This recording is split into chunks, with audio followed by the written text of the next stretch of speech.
Don't be worried. The Kenyan population is one term. Viongozi ndio wanaradarada kutafuta pesa kwa Kasongo.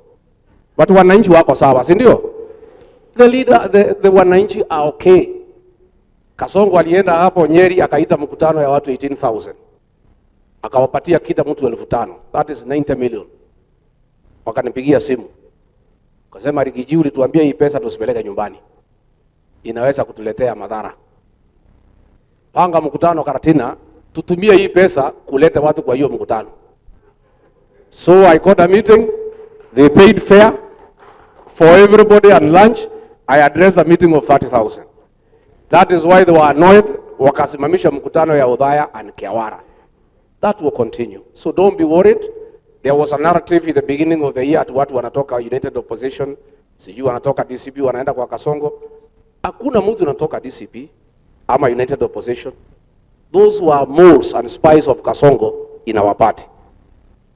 We have removed them. Wamerudi pahali walitoka. Kwa hivyo, there is a transfer window. In the next 2 months, wale wasaliti wote na spies na moles ya Kasongo, tutawatoa warudi pahali walifanya nini? Wengine wanatoka DCP wanaenda straight kwa Kasongo, where they belonged. Mwingine alikuwa kwangu, tukamtoa.